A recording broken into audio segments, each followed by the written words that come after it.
also Tanveer भाई, बाबर आजम को आज बैटिंग नहीं दी गई, क्या कहना चाहेंगे आप?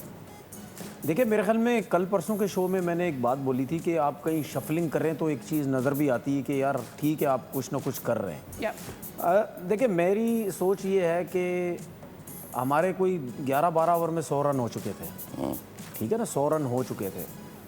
तो जब ख्वाजा नाफे को भेजा था तो मैंने ये सोचा, मैंने बोला यार सही फैसला किया, गलत फैसला नहीं किया। उसकी वजह जो मैं समझ रहा हूँ, क्योंकि लोगों ने ये चीज़ें समझनी नहीं है, क्योंकि अगर बाबर आ जाता तो रन रेट स्लो हो जाता, या वो आउट होके चले जाता, या रन रेट स्लो होता।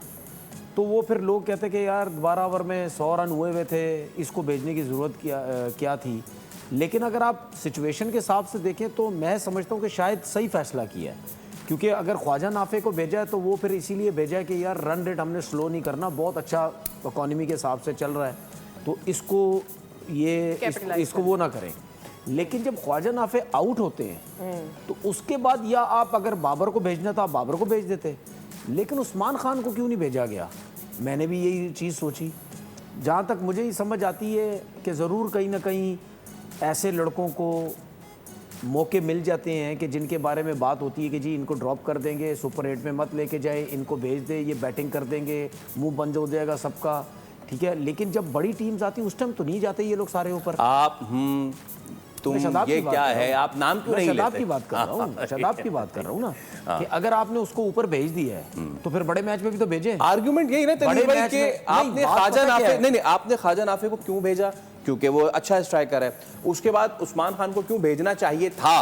क्योंकि वो अच्छा स्ट्राइकर है। लेकिन हमें आज ये पता चला कि शादाब खान जो है वो उस्मान खान से अच्छे स्ट्राइकर है। देखिए, उसकी रीजन ये वो भी अच्छे स्ट्राइकर हैं। हाँ बिल्कुल, उसकी रीजन ये थी कि अगर आपने ख्वाजा नाफे को भेजा, मैं सपोर्ट करता हूँ ख्वाजा नाफे को, ठीक है। मैं कहता हूँ चले यार, आपने कोशिश की, आपका पहला मैच था, कोई मसला नहीं है, ठीक है, आप आउट हो गए, जो आपको टास्क दिया था वो आप उस पर आप पूरा नहीं उतर सके, लेकिन आपने कोशिश की।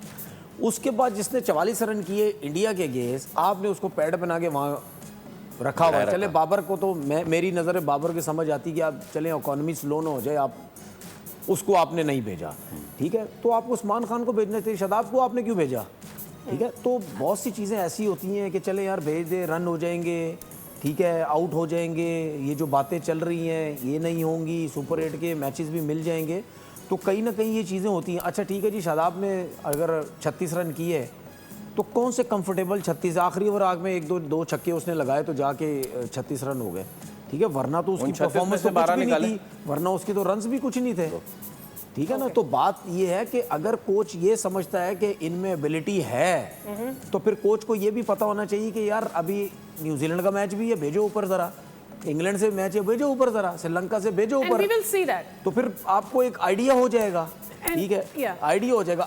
अब अगर बाबर आजम कॉम्प्रोमाइज करता है, मिसाल के तौर पर कॉम्प्रोमाइज ही कर रहा है ना, चौथे पे कर रहे हैं, चले आज नहीं, आपने उसको आज नहीं भेजा, तो यहाँ तक तो आप उसको लेके आ गए हैं कि भाई आपकी ज़रूरत है तो आप जाएंगे, आपकी ज़रूरत है तो आप नहीं जाएंगे। बात वही होगी ना कि आपको एक टाइम आएगा, अगर आपने आगे कुछ नहीं किया, आपको ड्रॉप कर दिया जाएगा कि आपकी ज़रूरत नहीं है। तो ये तो अब बाबर आजम के लिए खुद उसके लिए एक उसको समझ होनी चाहिए कि मैं मेरे साथ क्या होना पड़ेगा टू थिंक कि वो क्या करने जा